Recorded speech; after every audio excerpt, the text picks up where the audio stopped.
श्रोता प्रेमियों, मैं राम सागर शास्त्री आप लोगों के समक्ष रखने जा रहा हूं एक प्रसंग। एक बार भूपति मनमाही। देखिए, महाराज दशरथ के यहाँ 3 रानियां हैं, परंतु कोई पुत्र नहीं, और बिना पुत्र के सारा संसार सुना है। किसी कवि ने कहा है कि पति बिन सूनी मांग, पुत्र बिन है घर सूना, दो मुक्ति के मार्ग दो बिन है दुख दूना। कन्याएं चाहे जितनी हो जाए, परंतु पुत्र एक नहीं है तो सारा संसार ही बेकार है। कि चाहिए हो कन्या 60,000, और एक पुत्र बिन जग अंधियारा। वो स्वामी तुलसीदास लिखते हैं कि एक बार भूपति मनमाही, एक बार भूपति मनमाही, भई गलानी मोरे सुत नाही। देखिए, जिसके पुत्र नहीं होता है उसे तो सारी जिंदगी ग्लानि होनी चाहिए कि हाय मेरे पुत्र नहीं, परंतु महाराज दशरथ को एक ही बार ग्लानि क्यों हुई? देखिए, जहां कोई विशेष घटना घट चुकी हुई होती है या घटने वाली होती है, वहां कवि को लिखना पड़ता है एक बार। मानस में कई जगह एक बार शब्द का प्रयोग हुआ है, जैसे कि एक बार भरी मकर नहाए, और सब मुनि से आश्रमन सिधाए। एक बार मकर स्नान करने गए ऋषिवृंदों में, भरद्वाज जी ने याज्ञवल्क्य को अपने आश्रम में रोक लिया और राम की कथा सुनने की इच्छा प्रकट की। अब एक बार त्रेता युग माही, शंभु गए कुंभज सिपाही। एक बार त्रेता युग में भगवान शंकर सती जी के सहित कुंभज ऋषि के आश्रम पर सत्संग करने गए। और एक बार आवत शिव संगा, और देखे रघुकुल कमल पतंगा।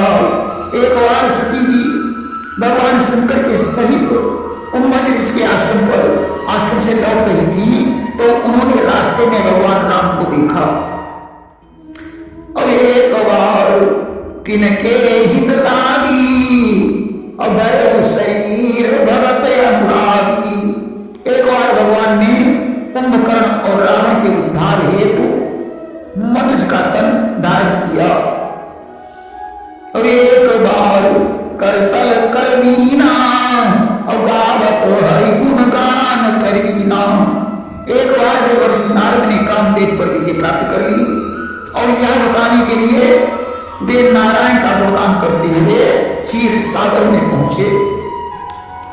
और चढ़ी बार बार इक राजा, अमृगया कर सब साजी समाजा। एक बार आए भवन प्रताप विंध्याचल के जंगल में शिकार खेलने गए, और एक बार कुबेर पर धावा, पुष्पक जान जीत लैयावा। एक बार रावण ने कुबेर पर आक्रमण करके पुष्पक विमान छीन लिया। अब एक बार भूपति मनमाही, वही गलानी मोरे सुत नाही। एक बार आया दशरथ को ग्लानि हो गई कि मेरे कोई पुत्र नहीं। अब एक बार जननी अनवाए, कर सिंगार पलना पौड़ाए। एक बार माता कौशल्या ने राम को स्नान करवाकर पालनी में बिठा दिया।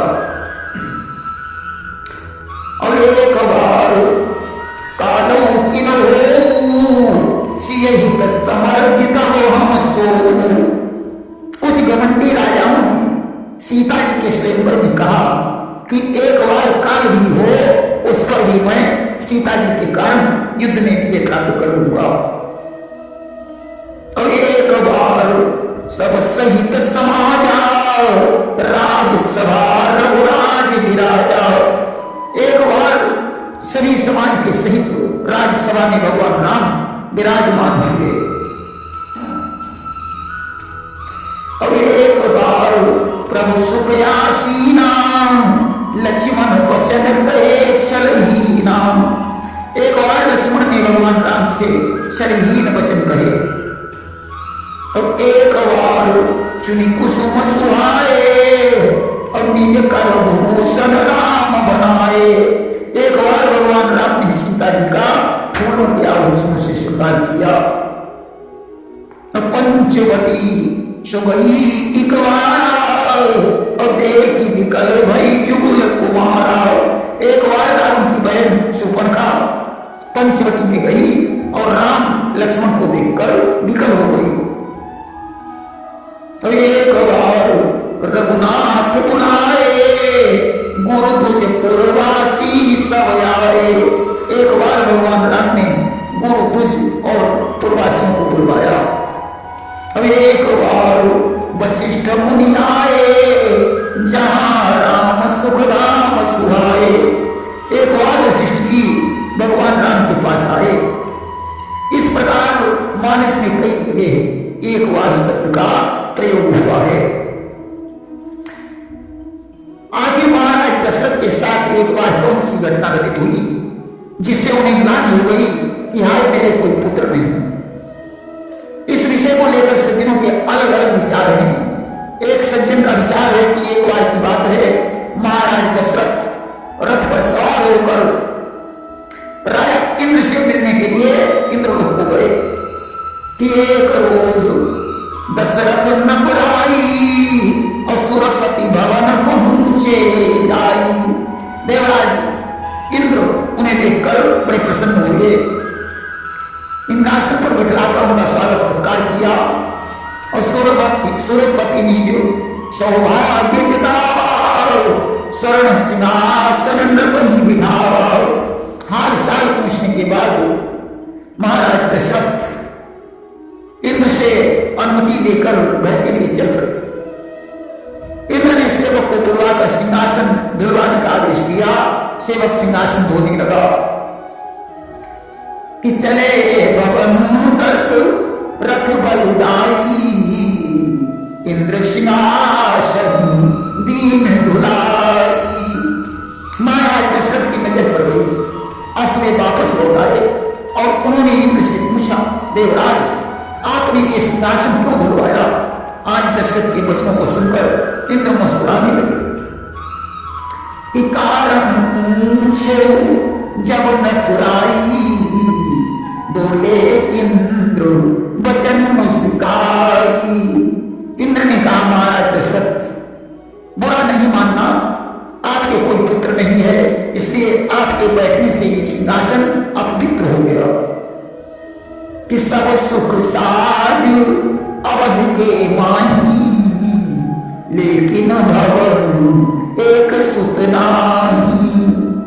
सुत दीन नर बैठी जाई सो आसन अपवित्र कहाई। आज ऐसे वचन महाराज दशरथ के हृदय में बाणों के समान चुभ गए और वहीं पर उन्हें ग्लानि हो गई कि आज मेरे कोई पुत्र नहीं। कि इंद्र वचन प्रेरणत काहि तो वही गलानी मोरे सुत नाही। वही दूसरे सज्जन का ऐसा विचार है कि एक और की बात है, महाराज दशरथ शिकार खेलने के लिए एक जंगल में गए कि एक रोज श्री अवध दोबारा जंगल खेलन चले शिकारा। आज धनुष पर बाण चढ़ाए हुए राजा शिकार की तलाश कर रहा था। तब तक ईश्वर की इच्छा से उन्हें एक हिरन दिखाई पड़ गया कि एक हिरन तब सन्मुख आवा बधन हेतु नटु बाण चलावा।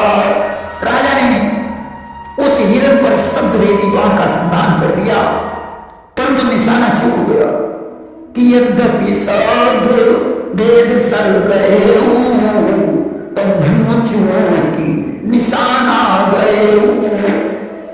एक नहीं, दो नहीं, 10 नहीं, महाराज दशरथ ने सैकड़ों बाण चलाए, परंतु हिरन के एक भी बाण नहीं लगा।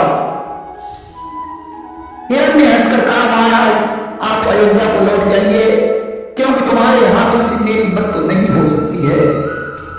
कि बिहस हिरन यस गिराओ चारी, तुम ते हो मृत्यु हमारी। राजा ने हिरण से कहा कि तुम्हारी मृत्यु हमारे बाण से क्यों नहीं हो सकती है। उसने कहा महाराज आप पुत्रहीन हैं। एक बार की बात है, ब्रह्मा जी ने प्रकट होकर हमें दर्शन दिए और उन्होंने हमसे कहा कि हे हिरण, मैं तुम्हें तुम्हारा भविष्य बता रहा हूं कि एक रोज विधि दर्शन दीना, एक रोज विधि दर्श दिखावा, तीन हमका भविष्य बतलावा। जो राजा पुत्रहीन होगा उससे तुम्हारी मृत्यु नहीं हो सकती है। कि होई भूप अपुत्र जब कोई, ताकर हाथ मृत्यु नहीं होई। आज हिरण के ऐसे शब्द सुनकर महाराज दशरथ का हृदय विदीर्ण हो गया और उन्हें ग्लानि उत्पन्न हो गई कि हाय मैं कितना पापी हूं जो मेरे कोई पुत्र नहीं। कि हरिण शब्द भूले मन माही, तो भई गलानी मोरे सुत नाही। वही तीसरे सज्जन का ऐसा विचार है कि एक बार महाराज दशरथ प्रातःकाल अपने महल से बाहर निकलकर टहल रहे थे कि प्रातःकाली श्री अवध भुवारा, महलन के बाहर तब उधारा। उसी समय एक वणिक व्यापार करने के लिए बाहर निकला। अचानक उसकी निगाह महाराज दशरथ पर पड़ गई। उन्हें देखकर वैश्य बड़ा दुखी हो गया कि ताही समय एक बणिक सुजाना, निरखी भूप कहूं अति दुख माना। बणिक ने अपने साथी से कहा मित्र, आज का दिन ठीक नहीं होगा क्योंकि मैंने निसंतान राजा का मुख देख लिया है कि निज साथी पे कहूं बुझाई, आज न ठीक दिवस दिखलाई। साथी ने कहा मित्र आपकी बात बिल्कुल सत्य है, निसंतान राजा का दर्शन होने से बहुत बड़ी हानि की संभावना है। कि साथी का हरि सत्या बानी, निश्चय आज होई बड़ी हानि। आज महाराज दशरथ के कान में जब ऐसे शब्द पहुंचे तो हृदय के टुकड़े टुकड़े हो गए। कहते हैं कि गोली के भर जाते जख्म नहीं जख्म भरते बोल के। गोली गोली से भी बड़ा काम कर जाती है। गोली का मारा हुआ व्यक्ति बच भी जाए परंतु गोली का मारा हुआ व्यक्ति घुट घुट करके मरता है। कि सहन न भयऊ बचन न पुकाही, भई गलानी मोरे सुत नाही। आज ऐसे वचन सहन नहीं हुए और उन्हें तुरंत ग्लानि उत्पन्न हो गई, हाय मेरे कोई पुत्र नहीं। अब गुरुगृह तुरंत गए नहीं पाला, जोड़ी पानी कियो विनय विशाला। आज तुरंत गुरु वशिष्ठ के पास पहुंचे, चरणों पर मस्तक रख दिया और कहने लगे गुरुवर, 3 रानियों के होते हुए हमारे कोई पुत्र नहीं है, इसलिए मुझे हर हालत में पुत्र चाहिए, वरना मैं इस दुनिया में मुंह दिखलाने के लायक नहीं रह जाऊंगा।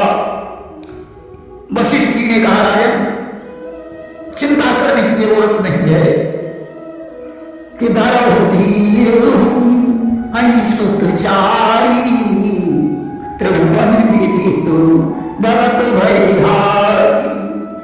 तुम्हारे एक नहीं 4 पुत्र होंगे। परंतु दशरथ ने कहा मुनिवर परंतु कैसा? देखिए अगर मगर खैर लेकिन किंतु परंतु यह शब्द संदेह पैदा करते हैं। वशिष्ठ जी ने कहा राजन परंतु की बात क्या है? संगी वशिष्ठ जी ने कहा राजन परंतु की बात यह है कि संगी ऋषि को बुलवाकर उत्कृष्ट यज्ञ करवानी पड़ेगी। देखिए वशिष्ठ जी अगर चाहते तो स्वयं यज्ञ करवाकर पुत्र उत्पन्न करवा सकते थे, क्योंकि वशिष्ठ ब्रह्मवादी ऋषि थे जो भावी को भी मेटने की शक्ति रखते थे। परंतु इन्होंने अपनी महानता नहीं दिखाई, तब श्रृंगी ऋषि ने पुत्रेष्टि यज्ञ करवाया। अग्निदेव खीर लेकर प्रकट हुए। उसी खीर के द्वारा रानियों ने गर्भ धारण किया और कौशल्या से राम, सुमित्रा से लक्ष्मण और शत्रुघ्न तथा कैकेयी से भरत का जन्म हुआ। इनका नामकरण वशिष्ठ जी ने ही किया। प्रेम से बोलिए वृंदावन बिहारी लाल की